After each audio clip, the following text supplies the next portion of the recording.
오늘은 혈기를 어떻게 다룰까 이런 주제로 좀 말씀을 전하려고 합니다. 혈기를 어떻게 다룰까? 목사님이 화를 낼 것 같아요? 안 낼 것 같아요?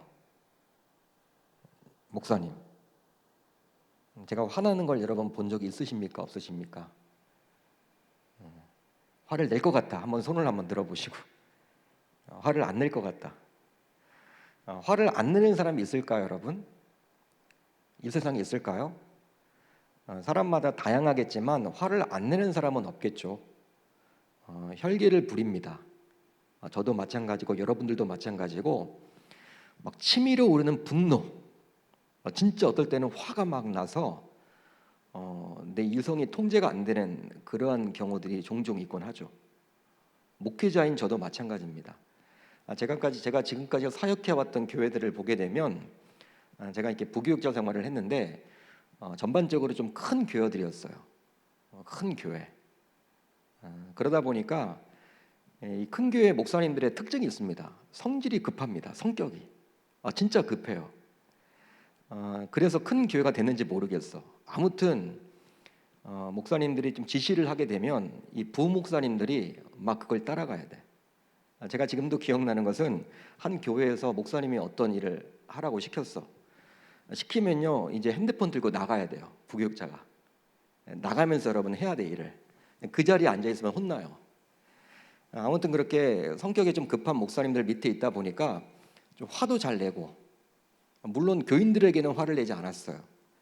근데 우리 부목사님들에게 또 전도사님들에게 화를 참 많이 내는 목사님 밑에도 제가 있어봐서 나는 나중에는 좀 화를 좀 안 내야겠다. 그게 너무 싫더라고요. 그래서 저도 뭐 이렇게 담임이 됐지만 우리 부목사님들에게 또 전도사님에게 화를 되도록이면 안 내려고 합니다. 진짜 노력을 해요. 그렇지만 이게 참 쉽지가 않은 경우들이 종종 있죠. 우리 가족들이 저를 잘 알 거예요. 우리 딸, 아들, 우리 아내, 교회에서의 모습과 가정에서의 모습은 또 다르겠죠. 편하다 보니까. 아마 여러분들의 그 어머님, 아버님을 한번 생각해 보세요. 교회에서는 그렇지 않은데 가정에서는 왜 나에게 함부로 대할까? 이런 청년들의 고민이 분명히 있을 겁니다. 아무튼 이처럼 목회자를 포함하여 우리 교회를 다니는 우리 성도들, 특별히 청년들도 이 화를 내는 것 때문에, 혈기 때문에 힘든 경우들이 너무나 많죠. 혈기를 부리고 나서는요 나중에 100이면 100 다 후회를 하게 되었습니다. 내가 그때는 왜 그런 말을 했을까? 그렇게 하지 말아야 하는데 왜 내가 그때 그 이야기를 해서 화를 그때 왜 냈을까? 조금만 참았으면 좋았을 텐데. 참을 걸, 껄껄껄껄. 그렇게 여러분 다 우리가 후회를 하죠. 그런데 문제는요, 이런 후회를 하면서도 이 부분이 잘 고쳐지지 않는다는 데 문제가 있다는 거예요. 고쳐지지가 않죠. 여러분 운전을 하다가 딱 가다 보면요, 막 갑자기 여러분 차가 확 들어오죠. 운전을 하다 보면. 그러면 정말 또 화를 막 낼 만하고. 저는 여러분 막 택시를 타고 가는데 손님인 제가 더 무섭더라고. 택시 그 기사분이 막 그렇게 욕을 해대니까, 모든 분이 그렇게 하는 건 아닌데 제가 탔던 택시에서는요 손님이 막 좀 거부감이 느껴질 정도로 막 XX자를 막 하면서 창문을 내리면서 막 그렇게 하는 모습을 봤을 때 제가 불안하더라고요. 우리도 마찬가지죠. 남의 이야기가 아니라 나에게 그러한 뭐 갑자기 화를 낼 만한 상황에 처하게 되면 나 자신도 통제가 안 돼서 화를 내는 경우들이 있다라는 거예요. 물론 우리가 교회를 오래 다녔고 또 기독 청년이기 때문에 세상 불신자들과는 분명히 달라야 함을 너무나도 압니다. 화를 내서는 안 되고 되도록이면 혈기를 부려서는 안 된다라는 것 다 이해를 하죠. 그렇지만 현실은 어때요? 잘 참지 못하고 쉽게 화를 내거나 혈기를 부리곤 하죠. 아마 이 말씀을 듣는 우리 청년들도 이 부분에 대해서는 공감을 할 거예요. 저도 공감을 하고 여러분들도 공감을 할 겁니다. 그렇다면 하나님을 믿는 청년으로서 이 혈기를 어떻게 다루면 좋을까요? 여러분 우리가 혈기도 다뤄야 될 거 아니야. 어떻게 다뤄보면 좋을까요? 그냥 자신의 인격에만 맡겨놓으면 될까요? 나는 인격이 그래도 좋으니까 내 인격에 그냥 맡기면 될까요? 그것도 아니라면 혈기는 어떤 도덕적인 수양을 통해서 우리가 컨트롤이 가능할까요? 혈기, 어떤 수양만 잘 쌓으면 이 혈기를 컨트롤할 수 있을까요? 여러분들은 어떻게 생각을 하십니까? 오늘은 광야 생활, 이 다윗이 겪었던 광야 생활을 통해서 하나님께서 이 다윗의 혈기를 어떻게 다루시는지를 살펴보므로 우리 혈기를 어떻게 다루면 좋을지 성경적인 답을 얻어보았으면 좋겠습니다. 우리가 지난주에 제가 우리 어른 설교를 할 때 사무엘상 24장을 살펴봤거든요. 요즘에 작년부서는 사무엘상 한 장씩 저희가 살펴보고 있습니다. 오늘은 25장이에요. 25장 내용인데 지난주 우리가 살펴봤던 24장을 보게 되면 그 유명한 엔게디 광야에서 그 한 동굴이 있었는데 사울이 용변을 보러 들어갔습니다. 그때 다윗이 이 사울을 죽일 수 있었음에도 불구하고 죽이지 않았어요. 진짜 몰래 다가가서 옷깃을 잘랐죠. 겉옷을 잘랐다라는 것은요, 이 사울의 목을 벨 수도 있었음에도 불구하고 다윗이 그렇게 하지 않았어. 하나님께서 기름 부은 종을 내가 그렇게 해서는 안 된다. 이것 때문에 죽이지 않았습니다. 한마디로 24장에서 이 다윗의 관대한 모습을 살펴봤습니다. 용납하는 모습, 용서하는 모습, 그런 모습을 바라보면서 야, 역시 다윗이야. 다윗 대단하다. 그러니까 하나님이 그를 그렇게 예뻐했나 보다. 그렇게 쓰셨나 보다. 우리 같으면 원수 중에 원수의 그 사울을 죽일 수 있는데, 충분히 죽일 수 있는데 죽여버려도 되는데 왜 죽이지 않았을까? 나 같으면 죽였을 텐데. 이런 생각을 한단 말이에요. 그런데요, 그렇게 관대했던 모습은 다 사라지고 오늘 우리가 살펴보게 된 25장을 보게 되면 다윗은 오히려 분노의 칼을 잡습니다. 그러니까 여러분 24장과 25장에 나타나는 이 다윗의 모습을 보게 되면 180도 달라져 있다는 거예요. 관대하고는 상관이 없어. 화가 치밀어 올라가지고 복수심에 사로잡혀 있다는 것이죠. 25장을 보게 되면. 실제로 오늘 보면 22절을 보세요. 다윗의 살기와 혈기를 느낄 수가 있는데요, 이렇게 기록이 되어 있습니다. 내가 그에게 속한 모든 남자 가운데 한 사람이라도 아침까지 남겨두면 하나님은 다윗에게 벌을 내리시고 또 내리시기를 원하노라. 이 다윗의 여러분 생각인데 현재 다윗은 어떻게 하고 있습니까? 도피 생활이었지만 무려 400명을 무장을 시킵니다. 자신의 부하 400명을 무장시켜가지고 복수하기 위해서, 나발을 죽이기 위해서 산길을 내려가다가 한 이야기예요. 여러분 얼마나 이 복수심이 여러분 강하게 있었으면 400명을 무장시켜가지고 그 집안을 몰살시키겠다고 이야기를 한단 말입니까? 잘 보세요. 다윗의 당시 분노가 얼마나 극심했는지 다윗은 내가 그에게 속한 모든 남자 가운데 한 사람이라도 아침까지 남겨둔다면 하나님께서 나 다윗을 벌하실 것이다. 이건 뭐예요? 어떤 말입니까? 아침이 되기 전까지 이 나발에 있는 모든 남자들을 다 죽이겠다, 이 말이에요. 여러분 지금 화가 너무나 난 나머지 이 다윗은요, 자신의 복수를 여호와의 이름으로 하려고 혈기를 부리고 있죠. 하나님의 이름을 가지고 이렇게 해서는 안 돼요. 근데 그 유명한 다윗이, 영성가인 다윗이 자신의 개인적인 복수를 하기 위해서 하나님의 이름을 끄집어냈다라는 거예요. 하나님께서는 맹세하지 말라고 그랬죠. 자신의 이름으로. 지금 그 짓을 하고 있는 거예요, 다윗이. 또 이 구절에 나온 남자라는 단어가 있습니다. 남자. 여러분 남자, 여자 우리가 사용하는 용어죠.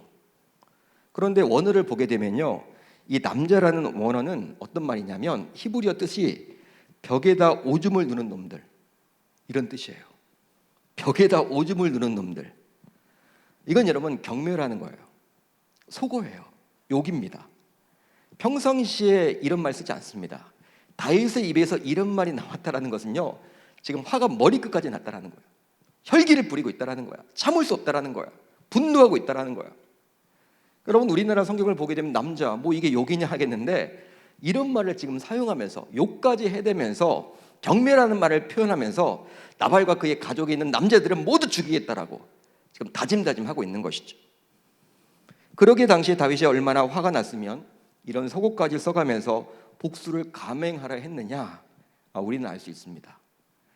따라서 이런 다윗의 모습을 통해서 우리는 무엇을 알 수 있을까요? 바로 아무리 믿음이 좋은 신자라고 하더라도 다윗처럼 살다가도 어느 순간 사울로 돌변할 수도 있다라는 사실이에요. 그러니까 우리는 보통 사울이라는 사람이 있고 다윗이라는 사람이 있다라고 여기는데, 그게 아니라 한 사람 안에 다윗의 존재도 있고 사울의 존재도 있는 거예요. 마치 두 얼굴을 가진 사나이처럼 변한 거예요. 그러니까 24장에서는요 다윗의 그런 모습만 나타나죠. 25장에서는 다윗이야. 그렇지만 그 다윗 안에 있는 잠자고 있었던 사울이 깨어나서 사울로 변하고 있는 그 모습입니다. 즉 우리 안에 잠들어 있는 사울이 언제든지 깨어날 수도 있다는 거예요. 신자이지만. 실제로 사무엘상 25장에 나온 다윗의 모습은 그 다윗을 죽이려고 혈안이 되어 있는 화가 난 사울의 모습과 별반 다르지 않습니다. 여러분, 사울이 다윗을 끊임없이 잡으려고 하죠. 죽이려고 하죠. 지금 다윗에게 화가 나 있죠. 혈기를 부리고 있습니다. 이 다윗의 입장에서는요 가장 본받기 싫은 게 이 사울이죠. 닮기 싫은 사람이 사울이죠. 아마 이런 생각을 가졌을지도 몰라. 내가 왕이 되면 나는 사울처럼 그렇게 하지 않을 거야. 사울, 고개를 절제절제 흔들면서 난 이렇게 살지 않을 거야. 난 사울을 본받고 싶지 않아. 그런데 오늘 말씀 보게 되면요 어느 순간 자신이 사울이 되어 있는 거예요. 사울처럼 지금 나발을 죽이려고 군대 400명까지 무장시켜서 가고 있지 않습니까? 사울이 3,000명을 이렇게 군사를 여러분 동원해가지고 엔게디 광야에 있는 이 다윗을 죽이려고 가는 것이나, 오늘 말씀을 보게 되면 자신이 400명의 군사, 자신의 부하를 무장시켜서 나발과 그의 가족들을 다 죽이려고 하는 것인가, 같은 거예요. 같은 모습이에요. 그렇습니다. 오늘 말씀 25장 1절을 보세요. 여러분들이 가지고 있는 25장 1절을 보게 되시면 알 수 있듯이 그동안 다윗의 편이었던 사무엘 선지자는 하나님의 부르심을 받게 되었죠. 죽게 되었단 말이에요. 영적 거인인 사무엘이 죽게 되자 온 이스라엘이 모여서 그를 애도하며 장례를 치르게 되었는데요. 하지만 다윗의 감정은 몹시 복잡했습니다. 그 복잡한 이유가 뭐냐면 바로 사무엘은 다윗이 의존했던 영적 지도자였기 때문에. 사울에게 쫓기는 입장에서도 여러분 든든한 백이 바로 사무엘이었어요. 사울은 여러분 다윗을 그렇게 죽이려고 했죠. 그런데 그 사울의 악행을 딱 한 사람이 막을 수 있었는데 그 사람이 누구였어요? 이스라엘의 영적인 지도자였던 사무엘이었죠. 왜? 사무엘이 사울도 기름 부었잖아. 다른 사람 말은 잘 안 들어도 사무엘의 말은 듣는단 말이에요. 사울이. 그러다 보니까 쫓기는 입장에서도 설령 내가 사울에게 잡히더라도 사무엘 전지자와 연만 닿아 있다면 풀어주라고 하면 나는 살 수 있다라는 그런 한 가지 끈을 붙들고 있었단 말이에요. 이 다윗이 광야 생활을 하면서도 마지막 히든 카드야, 사무엘이.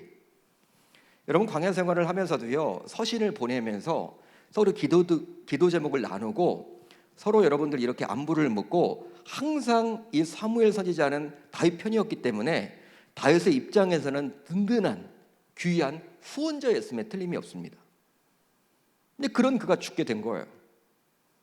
여러분 다른 사람들도 힘들겠지만 가장 힘든 사람이 누구예요?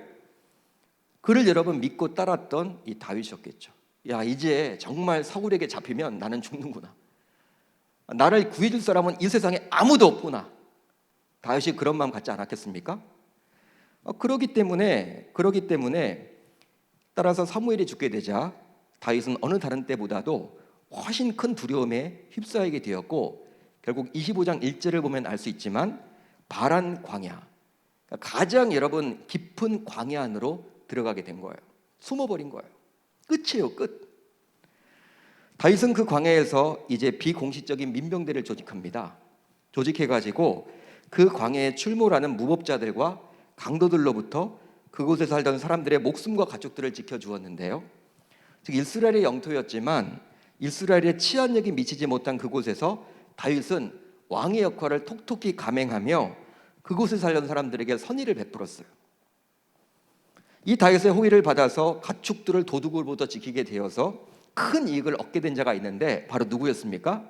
오늘 본문에 나와 있는 나발이라는 사람이었습니다. 나발. 광야라는 것은요, 강도들이 여러분들 우글우글 거리는 곳이야. 무법천지야. 이스라엘의 공권력이 닿지 못해. 사울에게 군대도 없어. 경찰들도 없어. 힘 있는 자의 것이야. 여러분, 그런 곳에서 살아간다는 거 쉽지 않습니다. 가축들도 다 뺏기는 거예요. 그런데 다윗과 그의 군사들이, 그를 따르는 자들이 민병대를 조직해서 치안을 유지한 거예요. 그의 도움으로 이 가축들을 지켰던 자가 누구였어요? 나발이란 자였다는 것이죠. 이 나발에 대해서 이제 성경은 다음과 같이 언급을 해주고 있는데요. 자, 오늘 보면 2절로 3절을 볼까요? 이렇게 기록이 되어 있습니다. 마온에 한 사람이 있는데 그의 생업이 갈멜에 있고 심이 부하여 양이 3,000마리요 염소가 1,000마리이므로 그가 갈멜에서 그의 양털을 깎고 있었으니 그 사람의 이름은 나발이요 그의 아내의 이름은 아비가일이라. 그 여자는 총명하고 용모가 아름다우나 남자는 완고하고 행실이 악하며 그는 갈렙 족속이었더라.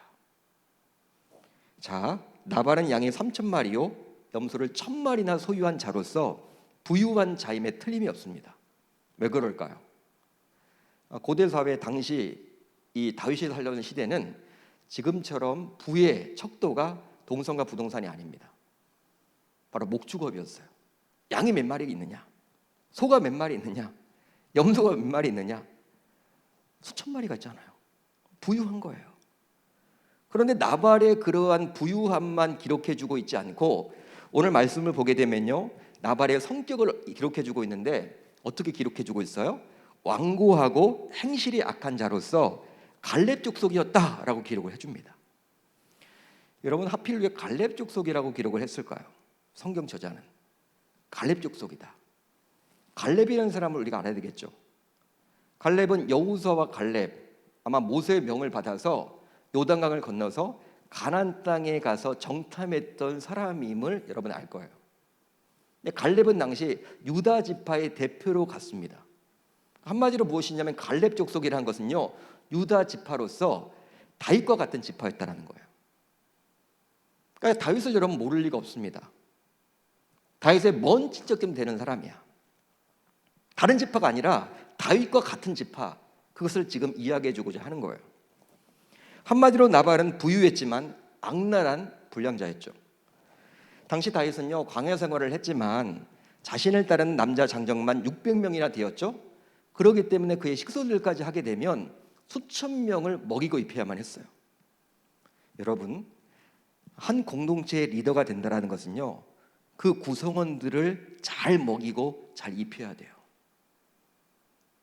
교회 담임 목사의 역할은 뭘 해야 돼요? 영적으로 잘 입히고 먹여야 되겠죠. 말씀이 중요하죠.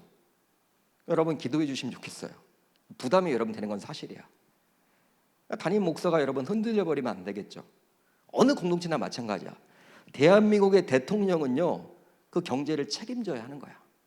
그 국민들이 행복하게 여러분 정말 잘 살도록 배부르게 하는 것이 최고의 대통령이에요. 경제를 놓치면 다 망하는 거죠. 아무리 다른 걸 잘한다고 하더라도. 그러니까 다윗이 여러분 흰머리가 자꾸 여러분 나고 머리털이 자꾸 빠지는 것은 다른 것 때문에 그런 것이 아니라, 야, 어떻게 이걸 먹여야 되냐. 수천 명에 수천 명 광야 생활을 하는데, 나 혼자 먹고 살기도 힘든데 남자 장정만 600명을 먹여야 되는데 그 식소들까지 하게 되면요, 수천 명을 매일 하루 세 끼 먹이고 입혀야 하니 그게 얼마나 힘들겠습니까? 그러다가 다윗은요, 자신이 도움을 준 나발의 집에서 양털을 깎는다라는 소식을 듣게 되었고, 그래서 다윗은 자신의 소년 10명을 나발에게 보내서 도움을 받고자 한 거예요. 이걸 알려면요, 양털을 깎는 것이 무엇인지를 우리가 알아야 합니다. 보통의 경우 히브리 사람들은 1년에 2번 양털을 깎곤 했는데 그 기간은 축제 기간으로서 음식과 물자가 풍부했습니다. 따라서 불황자와 거지도 그 잔치에 동참해서 음식을 맛보았어요. 그러니까 뭐 하시냐면 온 동네 사람들을 다 불러가지고 먹이는 거예요. 불황자도 거지도 페스티벌입니다. 축제입니다. 먹고 마시는 거예요. 이런 전통과 문화를 모를 리가 없는 다윗은요, 이제 부유한 나발의 집에서 양털을 깎는다, 이 소식을 듣고 소년들을 보내서 조금이나마 그의 도움을 받고자 함이었죠. 여러분, 이게 잘못된 건 아니에요. 더군다나 다윗과 그의 일행이 나발의 양들을 지켜주어서 나발이 더 많은 양의 털을 깎게 되지 않았습니까? 아니, 예년에는 많은 양들이 다 빼앗겼는데 강도들에게, 금년도에는 이 다윗과 그의 일행 덕분에 양이 많아진 거예요. 양털을 더 많이 깎겠죠. 여러분, 이 나발이 큰 부를 더 큰 부자가 된 거야. 베풀어야죠. 지금 다윗이 그걸 요구하고 있는 거예요. 우리가 그렇게 도와줬는데 좀 은혜를 달라. 은혜를 베풀어라. 여러분, 우리 같으면 당연히 그렇게 줄만 하겠죠. 줘야 되겠죠. 달라고 여러분 요구하지 않아도 여러분 고맙다라는 표시를 해야 되겠죠. 사람이라면. 심지어 다음의 구절을 보면요, 다윗은 자신의 대리인이었던 소년들을 보내서 자신을 낮추기까지 했음을 알 수가 있습니다. 다음의 구절이에요. 잘 보세요. 내 소년들이 내게 은혜를 얻게 하라. 우리가 좋은 날에 왔은즉, 양털 깎는 날에 왔은즉 내 손에 있는 대로 내 종들과 내 아들 다윗에게 주기를 원하노라. 이게 어떤 말입니까? 다윗은 친히 자신을 나발의 아들이라고 여길 정도로 나발에게 자신을 낮추며 겸손히 음식을 달라고 합니다. 힘으로 달라고 한 게 아니에요. 내가 너의 아들이다. 여러분, 다윗이 왜 어떻게 나발의 아들이 될 수 있습니까? 다윗의 지금 세력을 여러분들 무시 못할 정도의 세력인데, 수천 명의 다윗을 지금 이렇게 떠받들고 있는데, 장차 그리고 이스라엘의 왕이 될 사람인데, 백성들의 추앙을 받는 사람이 다윗 아닙니까? 근데 그런 그가 나발에게 여러분 납작 엎드려서 나는 당신의 아들입니다. 우리 공동체를 위해서 좀 이렇게 공교회 좀 도와주십시오. 음식으로 좀 이렇게 흘려주십시오. 플로잉을 해주십시오. 이렇게 한 거예요. 음식이 필요하니까 그 요구를 한 거예요. 하지만 나발은요, 다윗의 이런 겸손한 요구를 다음과 같은 반응으로 물리쳐요. 나발이 다윗의 사원들에게 대답하여 이르되, 다윗은 누구며 이새의 아들은 누구냐? 요즘에 각기 주인에게서 억지로 쪄나는 종이 많도다. 내가 어찌 내 떡과 물과 내 양털 깎는 자를 위해서 잡은 고기를 가져다가 어디서 왔는지도 알지 못하는 자에게 주겠느냐 한지라. 여러분, 정말 나발은 다윗이 누구인지를 몰라서 이런 식으로 말했던 것일까요? 성경은 분명히 갈렙 족속이라고 나와 있습니다. 이건 뭐냐면 나발이 다윗을 알았다라는 거야. 실제 나발이 입으로도요, 이새의 아들이라고 지금 말해주고 있잖아요. 누군지 안다라는 거야. 하지만 나발은 다윗을 이새의 아들로 취급해버리므로 전적으로 사울의 편에서 이야기하고 있음을 알 수가 있습니다. 우리가 사무엘상을 쭉 보면요, 이 사울이 다윗을 대할 때 다윗이라고 말하지 않아요. 이새의 아들이라고 부릅니다. 이새의 아들이라고 그렇게 불러요. 그런데 지금 나발이 그렇게 부른다라는 것은요, 이 다윗을 도와줄 마음이 없다라는 거야. 사울의 편이라는 거야. 지금 그것을 강조해주고자 이야기하고 있는 것이죠. 왜냐하면 사울은 다윗을 대할 때 주로 다윗이 아니라 이새의 아들로 대했듯이 나발도 지금 그렇게 이야기하므로 다윗을 도와줄 마음이 없다라고 지금 공개적으로 이야기하고 있음을 알 수가 있는 것입니다. 여러분, 당시 대다수의 이스라엘 백성들은요, 이 다윗의 잘못이 없다는 걸 다 알죠. 잘못한 게 없음에도 불구하고 사울이 그를 괜히 죽이려고 한다, 이거 모르는 사람이 없습니다. 그러나 나발은 다윗을 사울의 종으로 취급하사 몰래 주인에게서 도망쳤다며 다윗을 조롱하기까지 하죠. 조롱까지 합니다. 더욱이 나발은 이런 다윗에게 자신의 음식을 내줄 수 없다며 거부서를 분명히 해요. 그러니까 거지를 줄 음식은 있어도, 불황자에게 줄 음식은 있어도 다윗 너에게 줄 음식은 없다, 그 말이에요. 이런 나발의 언행은요, 다윗의 인격을 짓밟는 것이었죠. 결과적으로 다윗은 모욕을 당했습니다. 결국 다윗은 인격적인 모욕을 당하게 되자 자존심까지 무너지게 되었고, 결과적으로 다윗 안에 잠자고 있던 사울이 깨어나게 되어서 이 나발에게 복수를 하고자 무려 400명을 무장시켜서 나발의 집으로 향했던 거예요. 따라서 이것을 통해서 우리는 무엇을 생각해 볼 수 있을까요? 뭘 생각해 볼 수 있을까요? 신자인 우리 안에도 잠들어 있는 사울이 깨어나는 때가 있으니 바로 모욕을 당해 자신의 자존심이 무너지는 때예요. 자존심이 상하게 되는 때죠. 이처럼 자존심이 무너지게 되면 아무리 신자라고 하지만 화를 참지 못합니다. 그리고 혈기를 부리게 돼요. 실제로 사울의 경우에도 다윗에게 분노하여 그를 죽이려고 했던 이유가 뭐예요? 다른 거 아닙니다. 왕으로서 자신의 자존심이 무너졌다고 여겼기 때문에 사울이 그렇게 다윗을 잡아서 죽이려고 했던 거예요. 여러분, 우리가 사무엘상 17장을 보게 되면요, 이 골리앗을 물리치죠. 다윗이 1대1 맞짱을 떠서. 그리고 나서 블레셋을 이깁니다. 전쟁에서 승리를 거두어요. 이제 사울과 다윗이 전쟁에서 승리를 거두고 나서 이제 궁궐로 돌아와 개선식을 하는 거야. 사람들이 도열을 하면서. 그때 여인들이 어떤 노래를 불렀습니까? 야, 사울이 죽인 자는 천천히요, 다윗이 죽인 자는 만만이다. 그런 노래를 불렀어. 누군지도 여러분 몰라요. 어떤 여인지도 몰라요. 성경에 여러분 이 사람들의 이름이 안 나와 있습니다. 그런데 그러한 노래가 이 사울의 귀에 들려지게 되었어. 여러분, 그 노래를 듣자 어떻게 해요? 내가 왕인데 왜 나를 무시하는 거야? 아니, 아무리 다윗이 골리앗을 죽였다고 해도 내가 그래도 이 나라의 왕인데 내가 천천? 다윗이 만만? 이거 뭐야?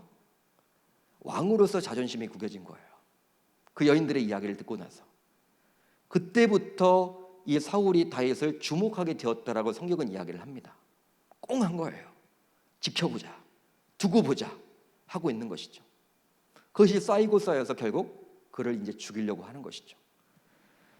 그런데 사울도 그랬지만 오늘 본문에 나오는 다윗조차 와르르 무너졌던 것은요, 지극히 사소한 것 앞이셨죠. 그 사소한 것 앞에서 자존심이 상하게 된 것입니다. 사울은 잘 알지도 못하는 여인들의 노래, 누군지도 몰라. 여러분, 여인들의 노래 그냥 여러분 한 귀로 듣고 한 귀로 흘려면 돼. 별거 아니야. 중요한 것도 아니야. 그게 진짜도 아니잖아요. 그 사소한 거야. 그것 때문에 지금 사울이 무너졌어요. 다윗은 어떻습니까? 나발의 기분 나쁜 말 한마디에 자존심이 상함으로 혈기를 참지 못하고 분출하게 된 것이죠. 나발의 말 한마디 때문에 이 다윗이 흔들려 버린 거야. 지극히 사소한 것 때문에. 실제로 우리도 사울처럼 또 다윗처럼 그렇지 않습니까? 주로 어느 때 여러분들이 혈기를 주로 부리세요? 어느 때 여러분들이 주로 화를 내세요? 곰곰이 한번 생각을 해보세요. 아마 제3자가 보면 지극히 유치하다 할 만한 것을 가지고 그렇게 화를 내고 있지 않을까요? 청년들에게는 이게 잘 적응이 될지 모르겠지만 나중에 이제 결혼을 해보면 알 거예요. 여러분, 부부간의 다툼이 있죠. 부부싸움 합니다. 근데 우리 계명교회 아까 이제 여쭤보니까 다 안 하는 것 같더라고. 반응이 없더라고, 별로. 이렇게 사이가 참 좋나 봐, 부모님들이. 여러분들의 부모님들의 사이가 참 좋나 봐요. 근데 여러분, 부부싸움 다 하죠. 뭐 부부싸움은 칼로 물베기다 이런 말도 있지만 합니다. 근데 여러분, 자존심을 건드릴 때가 있죠. 부부간에 싸울 때에도 하지 말아야 될 선을 넘을 때가 있는데 대부분 여러분 뭐 때문에 싸웁니까? 뭐 때문에 다툽니까? 거창한 것 때문에 다투지 않아요. 부부싸움 보면 사소한 것, 제3자가 보면요, 야, 이것 때문에 다투어? 유치하다, 그렇게 말하는 것 때문에 다투는 경우들이 많아. 여러분, 대부분 어떤 것 때문에 다투냐면 국이 짜다, 국이 싱겁다. 아니, 국은 짤 수도 있고 싱거울 수도 있는 거예요. 물을 많이 넣으면 싱겁고 물을 적게 넣으면 짜죠. 근데 그것 때문에 싸워. 치약을 위에서 짜야 되는데 왜 당신은 아래에서 짜냐? 아니, 나는 아래에서 짜는데 왜 당신은 위에서 푹 짜냐? 그런 것들. 아니, 양말을 이렇게 벗어 놓을 때 좀 이렇게 돌돌 말아서 놓지 말지 왜 그렇게 하느냐? 뭐 이런 것들. 대부분 여러분 유치한 것들이 쌓이면서 싸운다라는 거예요. 교회 내에서도요, 성도들 간의 다툼을 보게 되면요, 제가 여러분 여러 가지 다툼을 봤잖아. 뭐 어떻게 하면 하나님의 나라를 확장시킬 수 있을까? 어떻게 하면 다음 세대를 부흥시킬 수 있을까? 어떻게 하면 청년들을 부흥시킬 수 있을까? 어떻게 하면 우리 교회도 새 가족들이 존중받는 좋은 교회가 될 수 있을까? 이런 본질적인 가지고 싸우지 않아요. 진짜 그래요. 대부분 어떤 거예요? 유치한 것 가지고, 사소한 것 가지고 그것에 목숨을 걸어. 실제로 제가 아는 어떤 교회는요, 교회가 분열이 됐는데 교회 내에 캐시기를 둬야 되느냐, 은행 캐시기를 둬야 하느냐 말아야 되느냐, 그 문제를 가지고 다퉜어. 교회가 이제 어느 정도 규모가 있으면요, 사람들이 많이 오면요, 이제 은행 캐시기가 여러분들 이렇게 요청을 하면 할 수도 있어요. 제가 있던 교회에서는 캐시기가 있는 교회도 있었고 또 어떤 교회는 없는 교회도 있었는데, 여러분 그게 본질은 아니잖아요. 근데 어떤 분들은요, 야, 은행이 무슨 뭐 사업하는 것도 아니고 은행 캐시기를, 웬 은행 캐시기, 웬 캐시기, 어떻게 교회에다 그런 거 갖다 놔? 이렇게 말하는 분들도 있어요. 그들의 말을 들으면 그게 또 오라. 근데 어떤 분들은요, 아니 이게 뭐 본질도 아니고 편리함 때문에 있는 거 아니냐, 성도들도 정말 편리하고 또 지역민들도 와서 한 번 더 교회를 올 수 있는 거 아니냐, 캐시기 놓는 건 뭔 상관이냐, 이렇게 말하는 사람도 있어. 그 얘기 들어보면 그것도 맞아. 한번 여러분들이 생각을 해보세요. 교회 내 은행 캐시기를 놓아도 좋아요. 놓지 않아도 상관이 없죠. 근데 그것들 때문에 싸운단 말이야. 실제 그랬어요. 여러분, 이게 앞에 있는 이 강단을 크리스탈로 해야 되지 왜 나무로 했느냐, 왜 나무로 해야 되는데 크리스탈로 했느냐, 이런 것 가지고 싸워. 교회는 커튼 색깔을 어떤 걸로 해야 되는데 이걸로 했느냐, 마음에 안 든다. 그러니까 제3자 불신자들이 보면요, 진짜 유치한 거죠. 유치뽕이지, 유치뽕. 그런 거 가지고 지금 싸우고 있다는 거. 교회는, 한국교회가 여러분 대부분 그렇습니다. 그런데요, 하나님께서는 이러한 사소한 것의 혈기를 부리는 우리를 가만 놔두지 않습니다. 가만 놔두지 않아요. 바로 아비가일과 같은 존재를 보내주십니다. 자, 오늘 본문을 보게 되면요, 아비가일은 나발의 아내였지만 나발과는 완전히 180도 다른 지혜로운 여인이었어요. 오늘 본문 3절을 볼까요? 이렇게 기록이 되어 있죠. 그 사람의 이름은 나발이요, 그의 아내의 이름은 아비가일이라. 그 여자는 총명하고 용모가 아름다우나 남자는 완고하고 행실이 약하며 그는 갈렙 족속이었더라. 보통의 경우 부부는 닮습니다. 외모도 닮고요, 이제 말도 닮고 생각도 같아져요. 오래 살다 보면, 오래오래 살다 보면. 아마 할머니 할아버지들이 이렇게 보면요, 이게 닮아 있어.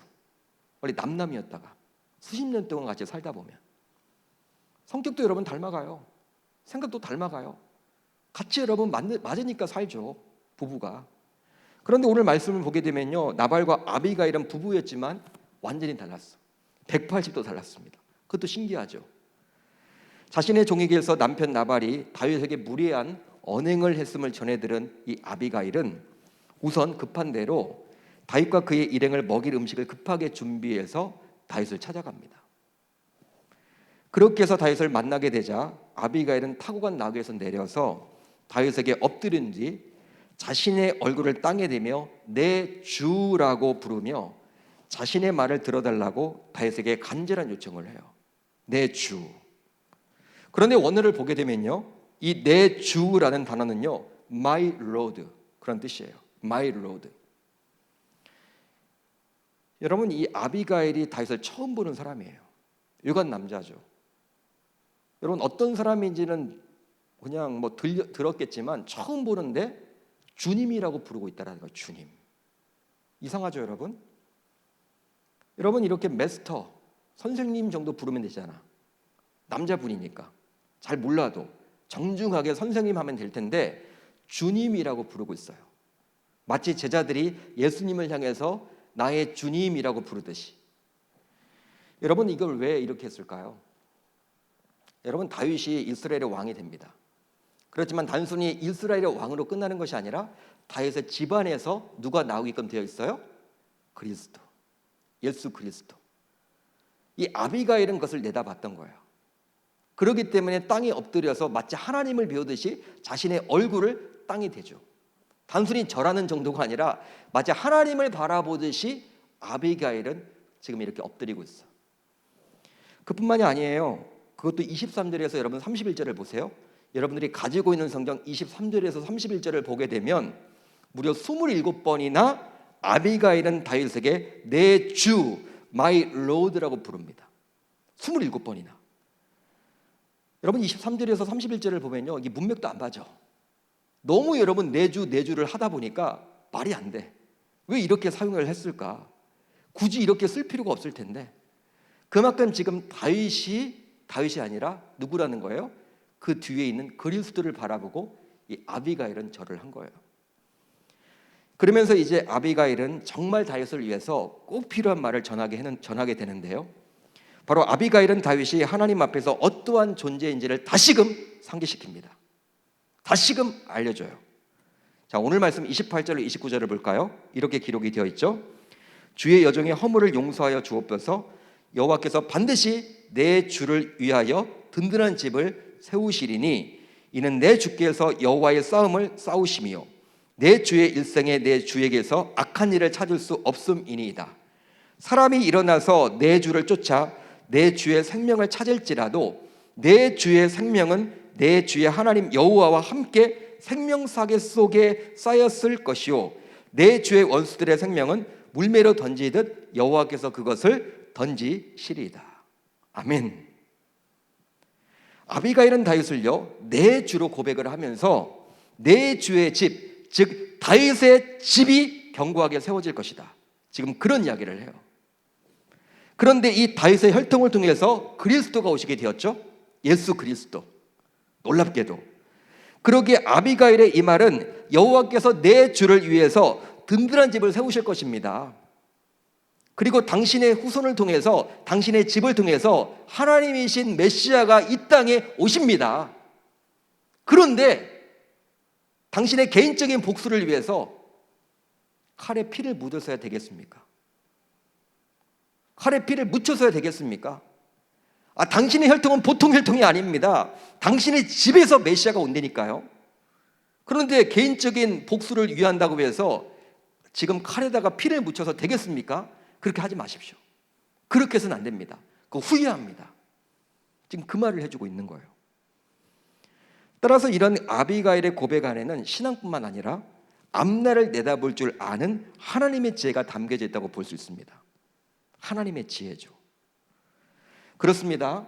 사무엘을 떠나보내고 너무나 영유모도 지쳐 있었던 다윗인지라 예민한 상태에서 나발의 미련한 말을 듣고 자존심이 상해 자신에게 주어진 사명을 잊고 혈기를 부림으로 보복을 하려 했지만 아비가일을 통해서 하나님께서 보내신 아비가일을 통해서 다윗은 다시금 자신의 사명을 분명히 깨닫게 된 거예요. 사무엘이 죽게 되자 혼란이 오게 되었죠. 혼돈이 오게 되었죠. 사명을 잊었어. 내가 이스라엘의 왕이 될 텐데, 나의 씨로 인해서 그리스도가 오게 될 텐데, 이런 위대한 하나님께서 주신 그 비전을 다 잊어버리고 예민한 그런 상태에서 나발의 그 말 한마디 때문에 마음이 요동되어서 혈기가 가득 찼던 그에게 하나님께서 다시금 아비가일을 보내주셔서 그에게 사명을 불러일으켜 준 거예요. 그렇다면 다윗에게 나타난 아비가일, 즉 이 아비가일의 존재는 신자인 우리에게 있어서 과연 어떠한 존재를 할 수 있을까요? 이것이 중요하겠죠. 실제 이 아비가일을 통해서 다윗은 자신 안에서 순간적으로 깨어난 사울을 다시금 잠재웠습니다. 그렇죠? 그러기에 이 아비가일의 존재가 과연 우리 신자에게 있어서 어떠한 존재일지 몹시 궁금하다 할 수 있겠죠. 어떤 존재입니까? 바로 신자에게 있어서 이 아비가일은 성령의 음성이라고 볼 수 있습니다. 성령의 음성인 거예요. 성령의 음성. 하나님이 보내주셨죠. 갈라디아서 5장을 보게 되면 성령의 9가지 열매 앞에서 육체 일에 대해서도 사도 바울은 이야기를 해주고 있어요. 여러분 성령의 9가지 열매 다 알죠? 성령의 9가지 열매 중요합니다. 우리가 하나님의 자녀로서 붙들어야 하는 거예요. 그것을 위해서 기도해야 하는 거예요. 근데 바울은 그 성령의 9가지 열매 앞에 육체 일에 대해서도 이야기를 해주고 있는데 그 육체 여러 가지 일 가운데 그건 하나님이 주신 게 아니거든요. 하나님이 싫어하는 거거든요. 그거 하지 말라는 거거든요. 그 가운데 한 가지가 무엇이냐면 바로 분냄, 혈기입니다. 화를 내는 거예요. 화내는 거 하나님이 좋아하지 않아요. 분내는 거 하나님이 좋아하지 않아요. 혈기 좋아하지 않아요. 그거 하지 말라고 분명히 이야기합니다. 성령이 9가지 열매하는 대조되는 거예요. 비교해주고 있는 거예요. 그런데 바울은 이런 육체의 일을 하지 않기 위해서는, 그 분냄을 하지 않기 위해서는 다음과 같이 하라고 우리 신자들에게 권면을 해줘요. 제가 읽어드릴게요. 내가 이르노니 너희는 성령을 따라 행하라. 성령을 따라 행하라. 그리하면 육체의 욕심을 이루지 아니하리라. 할렐루야. 할렐루야. 아주 중요한 말씀이에요. 여러분, 육체의 욕심이 있다는 거예요. 분냄. 여러분들과 왜 혈기를 부립니까? 다윗이 여러분 왜 혈기를 부렸어요? 나를 알아주지 않았다는 거예요. 내가 이스라엘의 왕이 될 사람인데 나는 잘못이 없이 사울에게 지금 쫓김당하고 있는데 나발 네가 어떻게 갈렙 족속이라고 하면서 나를 이렇게 알아주지 않느냐? 왜 나를 이렇게 무시하느냐? 여러분, 이것은요 이기심이죠. 나를 꼭 알아줘야만 한다라는 그 이기심이 작동되어 있는 거야. 그건 욕심이죠, 여러분. 그렇기 때문에 지금 육체의 욕심이라고 이야기를 하고 있는 거예요. 여러분, 우리가 보통 화를 내는 것은요, 나를 알아주지 않을 때, 내가 피해를 봤다고 할 때, 내가 손해를 봤다고 할 때 화를 내요, 주로. 여러분, 주변에서 나를 잘해주면요, 잘해주는데 화를 낼 사람이 어디 있습니까? 이상한 거죠. 대부분 섭섭할 때, 서운할 때 화를 내잖아. 여러분, 그것은 근데 내 욕심일 때가 많아요. 내가 대우받으려고 하는 거잖아. 내가 뭐라고? 한마디로 성령을 따라 행하는 것입니다. 그게 답이에요. 즉, 성령의 음성에 귀를 기울이게 되면 내 안에서 깨어난 사울을 다시금 잠들게 하고 다윗처럼 본 모습으로 삶을 살아갈 수가 있게 되는 것입니다. 실제로 우리들 주변을 보게 되면 나발과 같은 존재가 얼마나 많은지 몰라요. 직장에도 있고요, 가정에도 있고요, 교회 내에도 있어요. 심지어는 교회 내에도 있어. 나발과 같은 존재가. 나발과 같이 말을 함부로 내뱉어. 개념이 없이 행동을 해. 야, 뭐 저런 사람이 다 있냐? 말이 통하지 않는다. 뭐 이런 사람이 다 있어. 말을 툭툭 내뱉어. 기분 나쁘게. 막 우라통이 터지도록. 여러분, 그런 사람들이 있죠. 운전하다 보면 여러분 많이 보잖아요. 이상한 사람들이 많아요. 매너 없이. 요즘 같은 날. 그런데 그런 나발과 같은 사람으로 인해서 나 자신도 순간적으로 화를 참지 못하고 혈기를 부려서 복수하려는 악한 생각을 가질 때가 얼마나 또 많습니까? 흔들려 버리죠. 하지만 오늘 본문에서 다윗이 아비가일의 말에 귀를 기울였듯이 저와 여러분들도 우리 내면에 있는 성령의 음성에 더 귀를 기울인다면 우리는 주변 누군가의 말과 행동에 일희일비하지 않게 되리라 믿습니다. 여러분, 성령 하나님께서는 지금도 주변 사람들을 통해서, 주변 누군가를 통해서, 그분이 목회자이건 아니면 리더이건 아니면 지인이건 가족이건 누군가를 통해서 말씀해 주세요. 혹은 여러 가지 사건과 사고를 통해서도 말씀해 주시죠. 하나님이 이러한 코로나 상황을 통해서도 우리에게 주시고자 하는 게 있다라는 거예요. 이게 우연의 일치가 아니죠. 혹은 일반 은총을 통해서도 우리에게 주십니다. 말씀해 주십니다. 지속적으로 말씀을 해주세요.